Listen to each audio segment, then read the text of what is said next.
It's not personal, but Ian Foster is the worst All Black coach in my lifetime. You're watching Distracted Sports. I feel depressed, so you better give me that like button dopamine hit because I'm barely holding on. There's a lot to say about being first, but there are certain firsts you don't want. First coach to lose to Argentina. First coach to lose 2 on the trot in 28 years in New Zealand. First coach to lose to Ireland in New Zealand. And the first coach to lose a 3-game series in New Zealand since 1988. Of course, this #1 coach is Ian Foster, but Fozzie Bear is much worse than your average coach. Before I launch into Fozzie, I just want to take a moment to acknowledge my ancestral homeland and its incredible performance. Ireland, you are a far better team than the All Blacks currently. It's hard for me to say that, but it's true. It's great to see how much this all means to you and how much joy everybody's taken all this. But as with all things in sport, it has an equal and opposite amount of heartache and rage. And this time, it's the people of New Zealand feeling the sting of a butt-pounding defeat, because we have been quite literally bent over and taken to task. This home series and our record at home meant more to us than the entire Lord of the Rings epic series, our incredible performances in sheep shearing, sheep herding, or even sheep personal relations. As I said, we're gutted, but we're also flippin' angry, and that anger is squarely directed and focused on the coach.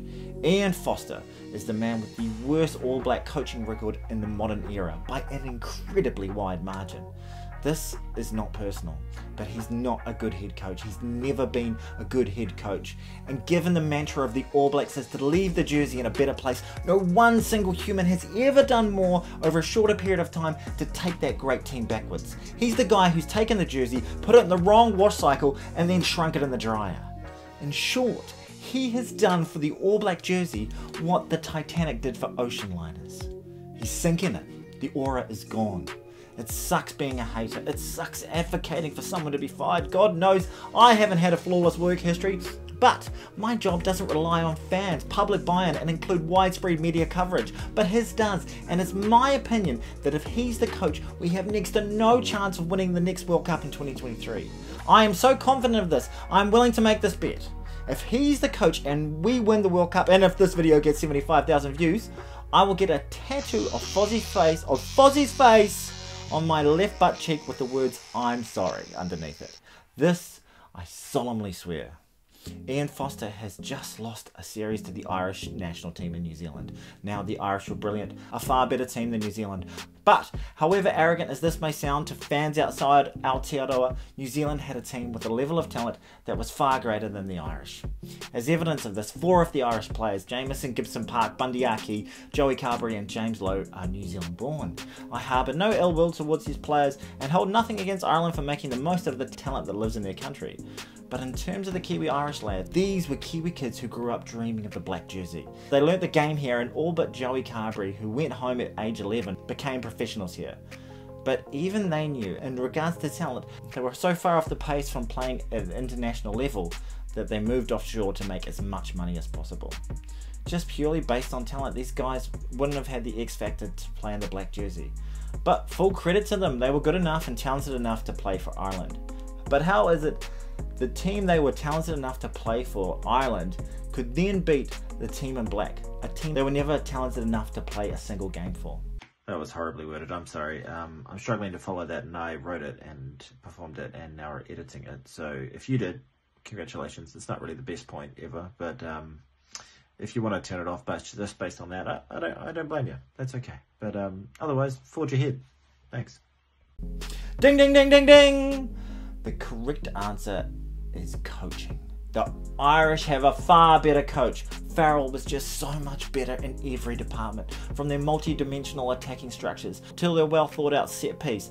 The Irish were slick and cohesive, working to a brilliant game plan, whilst the All Blacks were stagnant, easily rattled, predictable on attack, and purely reliant on moments of talent that really, as they say, you just can't coach. It's a common retort in the face of coaching criticism that the coach doesn't actually play the game, it's up to the players. But in the case of this wildly underperforming All Black team, a team that has lost 4 of their last 5 games, They are not lacking in talent at all. The team is stacked with high quality world class players that could walk into any other international team. Fozzie continues to manage his players poorly and can't get them singing off the same song sheet.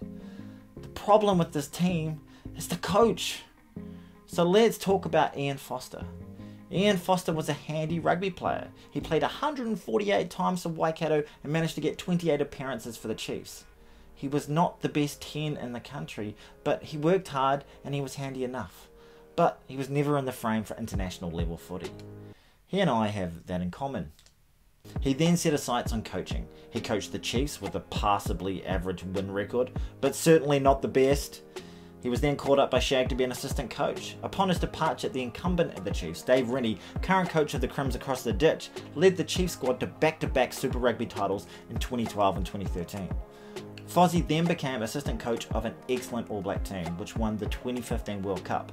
But in the lead into the 2019 World Cup, the team went on a slightly downward slope, racking up their first defeat to Ireland in Chicago, their worst loss to Australia ever, and a Lions series that they were unable to win, culminating in probably the most comprehensive beating the All Blacks have ever experienced at a Rugby World Cup by the English in the semi-final.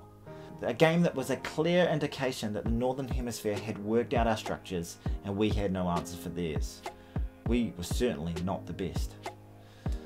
At this stage, the old boys at the NZR decided to give Fozzie the top job as he had done his time in the apprentice chair, despite never coaching internationally and having an average at best head coaching record. Fozzie got the job and took that downward slope the team was on and set it into a nosedive. At every opportunity he's had to prove he's a good coach and he's taken the All Blacks in a positive direction, he's failed to deliver. He's lost 4 of his last 5 games. I know I said that before, but it deserves to be repeated. His winning record is 66%, and that's appalling considering his predecessors Mitchell, Henry and Hansen had winning percentages above 82%. And his is padded out, with 4 of his 16 wins coming against Tonga, Fiji and the United States with respect to those teams. If I hear him talking about markers in the ground and the fact we need to acknowledge how good the opposition is, I'm going to have to take a break from screaming into my pillow and get a sledgehammer and smash my own balls in the hope that it can be more painful than hearing a man with all the charisma of a vegan sausage force feed the public more bullshit. The All Blacks have always played the best, and we've beaten the best because we were the best. With Fozzie at the helm, we're like his entire career, not the best. He's never been a good head coach, and we're dreaming if we think he's going to turn this around before the World Cup. Looking into my crystal ball, there are some other firsts he could achieve. First All Black coach to lose the Bledisloe in 20 years. First All Black coach to lose a pool game at a World Cup. First All Black coach to lose at Eden Park since 1994. And 1 second for good luck, the second All Black coach to get knocked out in the quarterfinal stage at a World Cup. Now, if only there was a better alternative. Someone with a freakish history of coaching success and an inspiring charismatic leader who could take this falling team towards their past glory. If only. Oh wait, there flippin' is! Razor Robinson took a once great franchise that was coming off 9 years of failure with Todd Blackadder as coach and then led the Crusaders to an insane 6 successive championship wins with Super Rugby. As a Blues fan, by God, I am sick of the sight of his terrible breakdancing. But as a New Zealander, I'd love nothing more than to see his sweet, sweet moves next to the William Webb Ellis Trophy. It's a travesty that he's not the coach. In some sort of fictional world where we could clone players and we could see the Razor coached Crusaders team play the Fozzie coached All Blacks team, I am almost certain the Crusaders would carve the ABs up. Once again, huge congrats to the Irish. Enjoy your success. Koi big. I don't know what that is. People have been commenting on all my videos, but koi big, everybody. And if it's not the All Blacks, I'd love to see you guys win the World Cup. You've got the team and the coach to do it. New Zealand Rugby, you need to be accountable for the crappy decisions your old boys network has made. And Fozzie, mate, I really hate to say this. I really hate to be this negative, but this is my opinion. Thank you for your service, but it's time to brush up that CV, my dude, and take a walk. Thank you so much for watching. If you enjoyed this, please like and subscribe. Haere rā. Mwah!